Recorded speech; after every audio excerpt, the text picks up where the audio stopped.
দলিল রেজিস্ট্রির বা জমি রেজিস্ট্রির কতদিন পর মূল দলিল ফেরত পাবেন? জমি রেজিস্ট্রি করার পর মূল দলিল ফেরত পাবেন দলিলটির নিবন্ধন প্রক্রিয়া শেষ হওয়ার পর। এখন দলিলটি নিবন্ধন প্রক্রিয়া কখন শেষ হয়? যখন আপনার দলিলটি বালামে কপি করা হয় এবং সূচি করা হয় তখন।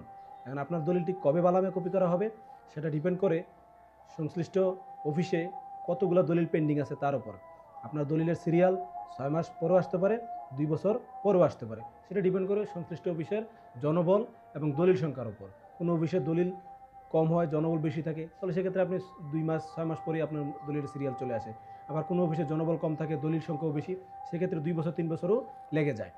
অর্থাৎ যখন আপনার দলিলটির সিরিয়াল আসবে, বালামে কপি করা হবে এবং বালামে কপি করার পর যখন সূচীকরণ সম্পন্ন হবে তখন আপনার দলিলটার অপর পৃষ্ঠায় রেজিস্ট্রেশন আইনের 60 ধারার অধীনে সাব রেজিস্ট্রার দলিলটা কত নম্বর বালামে কত পৃষ্ঠা থেকে কত পৃষ্ঠা কপি করা হয়েছে সেটা লিখে নিবন্ধিত মর্মে একটি সিল দিবেন। আপনার দলিলটার নিবন্ধন প্রক্রিয়া সম্পন্ন হয়ে গেল, অর্থাৎ আপনার দলিলটা ফেরতযোগ্য হয়ে গেল। তখন আপনি 52 ধারার অধীনে যে রসিদ দেওয়া হয়েছে, ওই যে জমি রেজিস্ট্রি করার সময় যে আপনাকে টিকিটটা দেওয়া হয়েছে, ওই রসিদটা দেখিয়ে আপনি আপনার মূল দলিলটি ফেরত নিতে পারবেন। অর্থাৎ আপনি আপনার মূল দলিলটা কবে ফেরত পাবেন সেটা সংশ্লিষ্ট অফিসেই কেবল বলতে পারবে, মুখস্থ বলা যাবে না, কারণ সেটা সংশ্লিষ্ট অফিসের জনবল এবং দলিল সংখ্যার উপর ডিপেন্ড করছে। তাই সংশ্লিষ্ট অফিসে যোগাযোগ করে জেনে নেবেন আপনি আপনার মূল দলিলটা কবে পেতে পারেন। আশা করি বুঝেছেন। সবাই ভালো থাকবেন। আসসালামু আলাইকুম।